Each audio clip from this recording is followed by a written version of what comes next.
Hello, and welcome to the second half of 2022. I'm Brian Wood, your host for this training on productivity strategies by Engineering Mastery Academy. Today I'm going to be going over SMART goals because it doesn't make much sense to try to be productive unless you have goals that you're trying to be productive towards. And it doesn't make sense to have goals unless they're SMART goals. For those of you familiar with SMART goals, you're probably not going to learn too much new in this training. But if you're not really familiar with SMART goals, or you maybe heard of them but you don't know the details, then stick around. Maybe you'll learn something. So what does SMART stand for? SMART stands for specific, measurable, attainable, related, and time-bound. I'm going to go over each one of those in a little bit more detail. What does it mean to be specific? Well, an example of a non-specific goal would be, I want to improve quality. Improve quality how? By when? By how much? It's not specific enough. How do you know when you reach the goal if you're not specific with it? Saying I want to reduce defects caused by a particular problem by 30% is very specific. You know exactly what you're going for, and that leads into part of the specificity needs to be a measurability. You can't measure against general improvement. You can to some degree if you have a baseline. For example, if you see operators tend to be working much harder to do a job, now it looks like it's a little easier for them. You can sort of qualifiably measure, but you really want to have quantifiable goals, meaning a number behind it. You want to say, you want to be able to very clearly state you have achieved your goal because you reached this number, or you did not quite achieve your goal because you did not reach the number. The whole point of a goal is to reach something, is to improve. Now, I admit there are some times when the goals are intended not to so much reach the goal, but to improve, to push improvement. Stretch goals are quite often like that. For example, you might have a goal of, I'm going to reduce quality defects by 50% by the end of the month. Unless you've got really, really serious problems with no control, you're probably not going to reduce quality defects by 50% in a month. But that might be you might have that as a stretch goal and measure against, okay, I didn't make 50%, but I made a 10% improvement, or I made a 5% improvement.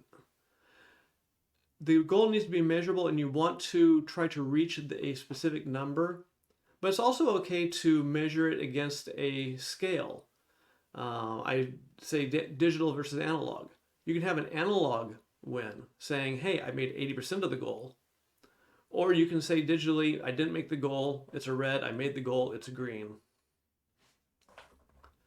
So measurability is part of being specific. Attainable. There are certain aspects that a goal has to have in order to be attainable. First of all, it has to be based on something that you understand. If I say, I want to learn to fly by flapping my arms, I have no clue if that's attainable or not. I have a pretty good idea it's not attainable. I'm not going to jump off the roof and try it. The point is, you might have something you really want to do at work. Maybe you want to change the process in such a way that will speed things up. But you don't know if the specific change of the process you want to do will really work. Well, then your first goal might be to determine feasibility of making such a change. And then once that feasibility goal is reached, you say, okay, I've proven it's feasible. Now you know it's attainable. I've got more examples in the worksheet, which I'll be posting below this video. Next, related. Related actually has two important aspects to it as far as I'm concerned. When it comes to setting SMART goals within the context of working for somebody else, working for an employer, You have to pay attention to goals on actually multiple levels, but in general, there's the business goals and then there's your personal goals. Business goals might be a single goal that you have a specific project or a specific goal is given to you to meet. It might have multiple layers where, for example, maybe your boss gave you a goal of improving a certain product, but the company goal is actually to get rid of that product. Well, then it's time for you to question, hey, wait, excuse me, boss, you want me to spend all my time improving this product and they want to obsolete this product within the next 3 months. Why am I working on this? Right? So this is an opportunity also to make sure goals are aligned within the company. The part that people quite often forget when working for somebody else is you also have to have personal goals. Why is it important to you that this gets done? If it's not important to you, you can still push through and do it, but you're going to have very low job satisfaction. In fact, if all you're doing is pushing through other people's goals, eventually you're going to hate your job.